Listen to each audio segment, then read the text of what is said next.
Welcome to our chemistry corner YouTube channel. இந்த சேனல்ல நம்ம என்ன பார்க்க போறோம்னா 12th கெமிஸ்ட்ரியில ஆர்கானிக் கெமிஸ்ட்ரி, அதாவது 11th lesson, 12th lesson, 13th லெசன்ல எப்படி நம்ம கெமிஸ்ட்ரி ஈக்குவேஷன் சால்வ் பண்றது அப்படின்னு நம்ம பார்க்க போறோம். இதுல ஃபர்ஸ்ட் தான் நம்ம டே 1 சீரீஸா ஸ்டார்ட் பண்றது hydroxy compounds and ethers lesson. 12th கெமிஸ்ட்ரியில 11th சாப்டரா நமக்கு இந்த ஹைட்ராக்சி காம்பவுண்ட்ஸ் அண்ட் ஈத்தர்ஸ் இருக்கு. இப்போ நம்ம ப்ரிப்பரேஷன் ஆஃப் ஃபீனால்ஸ் வந்து எப்படின்னா எந்தெந்த மெத்தட்லாம் ஃபீனால்ஸ் ப்ரிப்பேர் பண்ணலாம் அப்படின்னு இந்த வீடியோவில் பார்க்க போகிறோம். ஃபர்ஸ்ட் ப்ரிப்பரேஷன் ஆஃப் ஃபீனால்ஸில் first method Dow's process. This is important மெத்தட்மா. இது வந்து எப்படின்னா இந்த மெத்தடில் வந்துட்டு டவுஸ் ப்ராசஸ்ன்னு டேரக்டாக கேட்கலாம், இல்லை வந்துட்டு இந்த காம்பவுண்ட் வச்சு நான் பின்னாடி சொல்லித்தரேன். அந்த மாதிரி மெத்தடில் 2 மார்க்ஸில் கேட்கலாம், 3 மார்க்ஸில் கேட்கலாம், அப்புறம் 5 மார்க்ஸ் கொஷின்ஸில் 2+3 கேட்கும்போது இந்த மெத்தட் இதை கேட்க சான்ஸ் நிறைய இருக்கு. இது நிறைய டைம் பப்ளிக் கொஷின்ஸில் ரிப்பீட் ஆன கொஷின் டவுஸ் ப்ராசஸ். ஃபர்ஸ்ட் நம்ம டவுஸ் ப்ராசஸ்க்கு போகிறதுக்கு முன்னாடி ப்ரீக்வஸ்டர்ஸாக என்ன தெரிஞ்சு வச்சுருக்கணும்னா, பென்சீன் ரிங் இருக்குல்ல, பென்சீன் ரிங்னா ஃபர்ஸ்ட் என்னன்னு தெரிஞ்சு வச்சுக்கணும். பென்சீன் ரிங்னா இதுதான் பென்சீன் ரிங்கு. இந்த 6 கார்னர்ஸோட ப்ரெசென்ட் ஆகிருக்கிற இந்த ரிங்குக்கு பேர் தான் பென்சீன் ரிங்கு. இப்போ நம்ம டவுஸ் ப்ராசஸ்க்குள்ள இன்வால்வ் ஆகலாம்.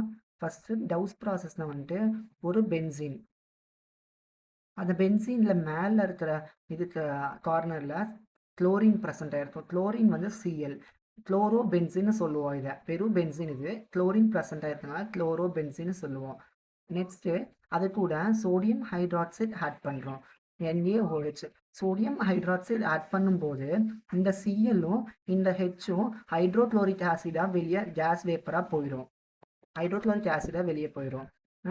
அது வந்து நம்ம 633 கெல்வின்ல 300 பார் ப்ரெஷர்ல அது நம்ம ரியாக்ஷன் அண்டர்டேக்கன் பண்ணும்போது இந்த சிஎல்லும் இந்த ஹெச்சும் வெளியே போயிட்டு இந்த Naவும் இந்த ஓவும் மேலே இங்கே ப்ரெசென்ட் ஆயிரும். ONaவா, இதை சோடியம் ஃபீனாக்சைடுன்னு நம்ம சொல்லுவோம். நெக்ஸ்ட் அந்த HCl வெளியே போன HCl வந்துட்டு இந்த ரியாக்ஷன்ல திருப்பி கேட்டலிஸ்டா ப்ரெசென்ட் ஆகி அந்த Naவும் இந்த HClலும் வெளியே போயிடும் NaClஆ. அது வந்து மைனர் காம்பவுண்டா நமக்கு கிடைக்கும். இந்த ஹெச்சும் இந்த ஓவும் மேஜர் காம்பவுண்டா நமக்கு மெயின் காம்பவுண்டா ஃபீனாலா கிடைக்கும். இந்த நம்ம Naவும் சிஎல்லும் வெளியே போயிருச்சுன்னா அது NaCl, சோடியம் குளோரைடா வெளியே போயிடும். நெக்ஸ்ட் வந்துட்டு இந்த ஹெச்சும் இந்த ஹெச்சும் நமக்கு இந்த காம்பவுண்ட்ல இருக்க இந்த ஹெச்சும் இந்த ஓவும் சேர்ந்து OHஆ வந்துடும். இதுதான் நமக்கு மேஜர் காம்பவுண்ட். நம்ம ப்ரிப்பரேஷன் ஆஃப் ஃபீனாலுக்கு இந்த ஃபீனால ப்ரிப்பேர் பண்ணிட்டோம். எக்ஸாம் பாயிண்ட் ஆஃப் வியூல எக்ஸாம்ல வந்து கொஸ்டின் டவுஸ் ப்ராசஸ் அப்படின்னு கேட்டாங்கன்னா இந்த ரியாக்ஷன் மட்டும் எழுதலாம். அடிஷ்னலா நம்ம வந்துட்டு தியரி எழுதுறது பெட்டர்மா. எப்படின்னு பாத்தீங்கன்னா, when a chlorobenzene நம்ம பார்த்துருக்கோம்ல, இந்த chlorobenzene reacts with sodium hydroxide at 633 Kelvin, 300 bar pressure, gives the compound sodium phenoxide and that reacts with அந்த காம்பவுண்ட் வந்து HCl கூட ரியாக்ட் பண்ணி நமக்கு ஃபீனால ப்ரொடியூஸ் பண்ணுது அப்படின்னு நம்ம சொல்லிடலாம். இது ரொம்ப எவ்வளவு ஈஸியான ரியாக்ஷன். இதை வந்துட்டு இப்படி கேட்கலாம், இல்லைன்னா பென்சீன் ரிங் இல்லாம டைரக்டா இப்படி காம்பவுண்ட் கேட்கலாம், C6H5 இப்படியும் எழுதலாம். எக்ஸாம்ல பென்சீன் ரிங் போட்டு எழுதலாம், அது இப்படியும் எழுதலாம், C6H5Cl plus NaOH. இதெல்லாம் சிம்பிளா இருக்கும். சிஎல்லும் ஹெச்ஓ போயிட்டு இந்த C6O5H5ONa சேர்ந்து சோடியம் ஃபீனாக்ஸ் ஆயிடும். இதுல வந்து ரொம்ப முக்கியமான இம்பார்ட்டன்ட் என்னன்னா, கீழே நம்ம எழுதுங்கள்ல குளோரோபென்சின்னு. ஸோ நம்ம எக்ஸாம் பாயிண்ட் ஆஃப் வியூல கேட்கும் போது ஃபர்ஸ்ட் ரியாக்ஷனுக்கு ப்ரியாரிட்டி கொடுத்துட்டு நெக்ஸ்ட் தான் நம்ம வந்து தியரி கண்டினியூ பண்ணணும். ஃபர்ஸ்ட் ஆஃப் ஆல் நீங்கள் ரியாக்ஷன் எழுதிட்டீங்கனாலே தியரி ஆட்டோமேட்டிக்காக எழுதிடலாம். ஃபர்ஸ்ட் இதில் இம்பார்ட்டன்ட் என்னென்னா, இந்த கேட்டலிஸ்ட் தான் உங்களுக்கு முக்கியமான ஒரு இம்பார்ட்டன்ட். எக்ஸாமில் சைன் பண்ணுற ஃபேக்கல்ட்டிஸ்க்கு வந்து டீச்சர்ஸ்க்கு ஸ்டாஃப்ஸ்க்கெல்லாம் வந்துட்டு ஃபர்ஸ்ட்டு இதுதான் பார்ப்போம், இந்த கேட்டலிஸ்ட் தான். 633 kelvin, 300 bar pressure, very very important. அப்புறம் குளோரோபென்சின், சோடியம் ஃபீனாக்சைடு, ஃபீனால். இந்த காம்பவுண்ட் எழுதிட்டிங்கனாலே இந்த இது முக்கியம், இம்பார்ட்டண்ட்டாக அவங்க பார்த்து சைன் பண்ணிடுவாங்க. தியரி அவ்வளோ இம்பார்ட்டன்ட் கிடையாது. நெக்ஸ்ட் ப்ரிப்பரேஷன் நம்ம பார்க்கலாம். நெக்ஸ்ட் ப்ரிப்பரேஷன் வந்து ஃப்ரம் பென்சீன் சல்ஃபோனிக் ஆசிட். இதுவும் ஒரு இம்பார்ட்டன்ட் தான். ஃபர்ஸ்ட் ப்ரிப்பரேஷன் தான் வெரி வெரி இம்பார்ட்டன்ட். நிறைய டைம் எக்ஸாம்ஸ்ல கேட்டிருக்காங்க. இந்த ப்ரிப்பரேஷன் எப்படின்னு பார்த்தோம்னா ஃப்ரம் பென்சீன் சல்ஃபோனிக் ஆசிட் அப்படின்னா ஒரு பென்சீன் ரிங் இருக்கும், கூட மேலே சல்ஃபோனிக் ஆசிட் SO3H இதுதான்ப்பா சல்ஃபோனிக் ஆசிட். அது பென்சீன் கூட இருக்கனால பென்சீன் சல்ஃபோனிக் ஆசிட்னு சொல்லிக்கிறாங்க. நெக்ஸ்ட் இது NaOH கூட 623 கெல்வின், அது 633, இது 623 கெல்வின் ரியாக்ட் பண்ணும் போது NaOHங்கிறது இந்த இடத்துல கேட்டலிஸ்டா இருக்கு. டியூஸ் சிம்பிளுக்கு மேல நம்ம என்ன எழுதுறோமோ அது வந்து கேட்டலிஸ்டா நமக்கு வந்து இது இருக்கும்.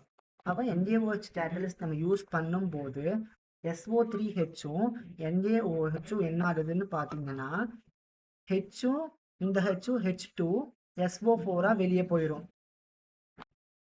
இந்த ரியாக்ஷன் கொஞ்சம் கவனமா பாருங்க. இந்த ஒரு ஹெச்சும் இந்த ஒரு ஹெச்சும் H2வா போயிடும். இது SO4 இருக்கா, SO3 இருக்கா, இதுல வந்துட்டு இன்னொரு இங்க வந்துட்டு இந்த ரியாக்ஷன்ல NaO கேட்டலிஸ்டா யூஸ் பண்ணும்போது ஒரு O வந்து ஆக்சிடைஸ் ஆகி என்ன ஆகும்னா H2SO4 வெளியே போயிடும். அப்போ பேலன்ஸ் ONA இருக்கும். அந்த ONA வந்து சோடியம் ஃபீனாக்சைடா வந்துடும். திருப்பி நம்ம இன்னொரு கேட்டலிஸ்ட் யூஸ் பண்ணுவோம், HCl யூஸ் பண்ணா போன ரியாக்ஷன் மாதிரியே தான் Naவும் Clலும் வெளியே போயிட்டு ஃபீனால் நமக்கு ப்ரொடியூஸ் ஆயிரும். இப்போ வந்து நம்ம phenol preparation of phenol prepare பண்ணிட்டோம். இதுக்கு வந்து பேரு பென்சீன் சல்ஃபோனிக் ஆசிடு, இதுக்கு பேரு சோடியம் ஃபீனாக்சைடு, இது ஃபீனால். இதுக்கு எக்ஸாம்பிள் எப்படி எழுதணும்னா when benzene sulfonic acid reacts with NaOH at 623 Kelvin gives sodium phenoxide and that compound reacts with dilute HCl. dilute போட்டுக்கோங்க, dilute concentrated. புக்கில் பேஜ் நம்பர் இந்த இருக்க பாருங்க. அண்ட் அசிடிஃபிகேஷன்னா கான்சென்ட்ரேட்டட் HCl யூஸ் பண்ணியிருப்பாங்க, ஜூஸ் ஃபீனால் நீ கொடுத்துருக்காங்க பாருங்க. இதே ரியாக்ஷன் தான் நான் எழுதி நீட்டாக சொல்லி தந்துருக்கேன்.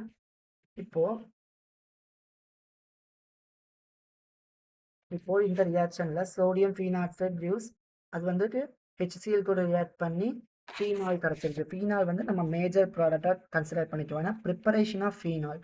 மைனர் ப்ராடக்ட் வந்து NaCl.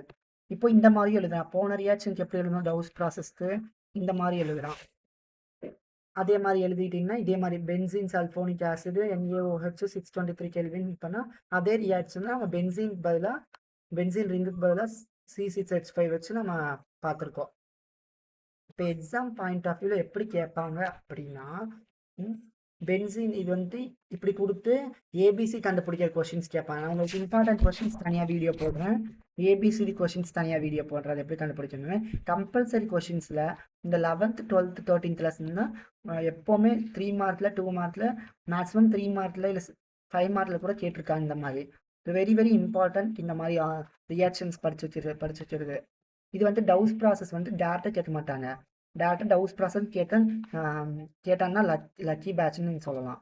டவுஸ் ப்ராசஸ் அப்படி கேட்பாங்க டேரெக்டாக. இல்லைன்னா வந்துட்டு வென் ப்ரிப்பரேஷன் ஆஃப் ஃபீனால்ஸில் வந்து மெத்தடு ஒரு மாதிரி எழுத சொல்லுவாங்க. எப்படி கேட்டாலும் நம்ம இந்த ரியாக்ஷன் நல்லா போட்டு பார்த்துட்டோம்னா நம்ம எப்படி கேட்டாலும் எழுதிடலாம். இப்போ அடுத்த வீடியோவில் வந்துட்டு நம்ம மீதி இருக்கிற இந்த ப்ரிப்பரேஷனை நம்ம பார்க்கலாம். தேங்க்யூ. இந்த இதுக்கு வந்துட்டு நான் கீழே PDF நோட்ஸ் அட்டாச் பண்ணி வைக்கிறேன்.